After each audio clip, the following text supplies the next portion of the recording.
Hey, what's up? It's Amritha Mani, and today I have a bit of a different kind of video. I'm going to tell you a story today, and it's a story that really shifted my thinking yesterday. So let me tell you how I got the idea for this video. So yesterday I was going grocery shopping, super exciting, and I noticed that my mind was on a weird kind of loop. So my awareness was drawn to the fact that my mind was obsessing over a mistake that I had made more than around 2 months ago. And so this was a mistake that I very quickly learned from. It was a mistake where I quickly resolved it, I quickly apologized, I quickly, made amends. And within myself, I evolved and I told myself I'd never do this again. This would never happen again. So you would think, we're done here, we're done. It happened, it's done, let's move on. And maybe I'll share a bit more about the mistake in another video. But here I was at 6:30 p.m. grocery shopping, and my mind had caught onto this event and it was obsessing. And it was obsessing in a really unproductive way. Oh my God, I can't believe we did that. Oh my God, I'm a really bad person. Oof, we're gonna get punished for that. Oh girl, we just suck, don't we? We suck. Oh my God. Oh, you know that mental spiral where it's like, excuse me, how is this helping anyone right now? And so as this was happening, the other side of my brain came up with an idea. And it said, hey, do you remember that monk story? And so today I'm going to share the monk story with you. This is a story, I can't actually remember where I heard it, but I'm thinking it came from Sadhguru, who I truly admire and I get so much spiritual guidance from. So thank you to Sadhguru for this.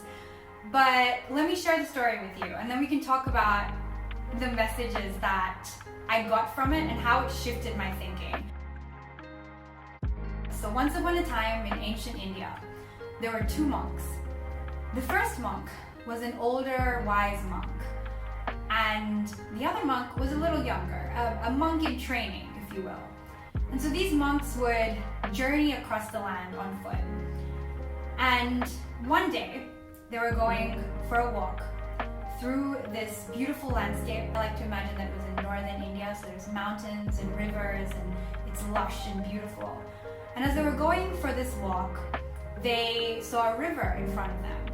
And right next to the river was a beautiful young woman, and she needed help. She was stuck. She couldn't cross the river because the tide was too high. The river was flowing through rapidly. She needed help. And without a moment of hesitation, the older monk moved towards the woman, picked her up, placed her over his shoulder, and confidently walked across the river with her, placed her down on the other side, and just kept walking. And the younger monk, when he saw this, was outraged. He was shook. He was shooketh.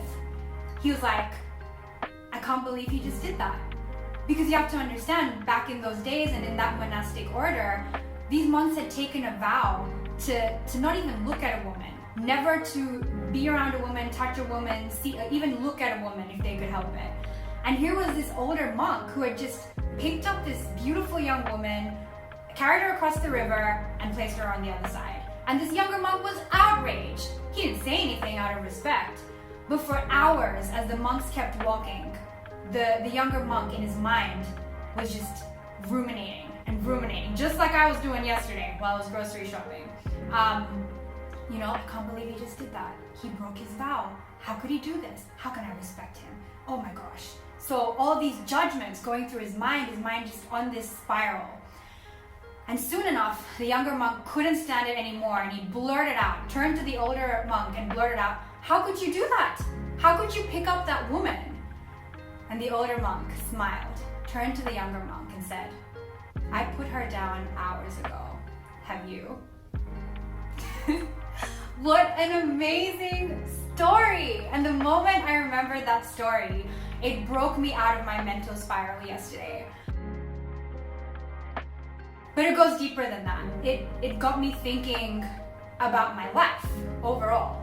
Like, where else in my life have I not put the past down? Where else am I holding on to these events, these resentments, these people who may have accidentally or intentionally hurt me years ago, where else in my life am I holding on to these dead events, these events that have passed? The lessons have been learned, the things have been resolved, it's over, it's years ago, it's gone. Where else am I holding on to that burden?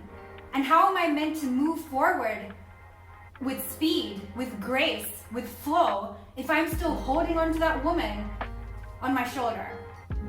So that really got me thinking. There are definitely some events that I haven't let go of that I need to resolve. And I know at a subconscious level, I'm still holding on. I'm still holding on with hope, I'm still holding on with resentment, but I need to let that go, because that's blocked energy. And when energy is blocked in your system, how are you meant to flow? How are you meant to connect with the higher power? How are you meant to create? How are you meant to live as your greatest, unapologetic, authentic self?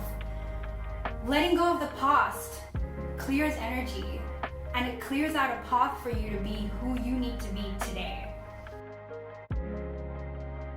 I have a question for you now. So, when you heard that story, what came up for you? And where in your life right now do you need to resolve the past? Because you're still holding on to it, and it's a burden and it's slowing you down. I want you to think of 3 things in your life. 3 events, 3 people, 3 past things that you're still holding on to, and be really, really honest with yourself. Because only when you're honest can you actually truly ascend and really become the authentic version of yourself that you want to be. So what are the 3 things in your life, just 3 things, that you are still holding on to from your past that you know you need to resolve so you can move forward with happiness, speed, grace, agility, and flow? That's my video for today. I hope you enjoyed it. I love that story. And as always, I just want to let you know that I truly, truly believe in you. Even if there are moments where you don't believe in yourself, please know, now we're connected. I believe in you. And I will never let you play small. And I will always look at you and see you for the greatest version of you. The unapologetically awesome, amazing, badass leader that you are.